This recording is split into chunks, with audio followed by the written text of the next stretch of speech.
যে আমি আমি খুব সিরিয়াসলি বলছি, তারপরে যদি আমার ভাই যেহেতু কমেন্ট করেছেন, উনি চান আমি ওনাকে এম্বারাস না করে আগামীতে যদি ওনার পর্দার মাইক্রোওয়েভ লাগে, আমি আমার তরফ থেকে ওনাকে একটা মাইক্রোওয়েভ দিতে চাই, এবং আমি প্রধানমন্ত্রীকে রিকোয়েস্ট করতে চাই যদি ওয়াশিং মেশিনটা উনি দেয়, এবং হোম মিনিস্টার থাকলে আমি বলতাম যে উনি পর্দাটা যদি কিনে দিয়ে ওনার সংসারটা আমরা বসিয়ে দিতে পারতাম। মাননীয় সদস্য, এটা পয়েন্ট অফ অর্ডারের মধ্যে পড়ে না। দ্বিতীয়ত, যে এই সদস্য বাজেট সেশনের উপরে বক্তব্য রাখতে গিয়ে বলেছেন, বাজেট সেশন এমন একটি সেশন, বাজেট বক্তব্য এমন একটি বক্তব্য, সেখানে অনেক বিষয়ে বক্তব্য রাখা যায়, এবং তাছাড়া একজন সদস্য তার সুবিধা অসুবিধার কথা বলেছেন। আমি মনে করি এটা সংসদের না বললেও ভালো হতো, কিন্তু এটা বলে এমন কোনো গর্হিত অপরাধও তিনি করেন নাই।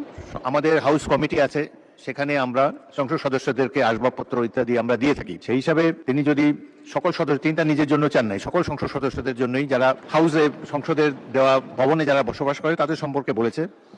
সুতরাং এটা এমন কোনো গর্হিত অপরাধ হয়নি। একজন সদস্য তিনি সবার জন্য একটা বিষয় চেয়েছেন, আপনি রাইটলি বলেছেন যে এটা হাউসে না বলে এটার জন্য কমিটি আছে, ওখানে বললেই হতো। কিন্তু তিনি এইটাকে সূত্র ধরে আবার আরেকটা, যে গাড়ি বাড়ি সব নিয়ে আসলেন। উনি তো আমি মনে করি একজন বিজ্ঞ পার্লামেন্টারিয়ান, আবার নিজের থেকে অফারও দিয়ে দিলেন যে আমি সব দিয়ে দেবো।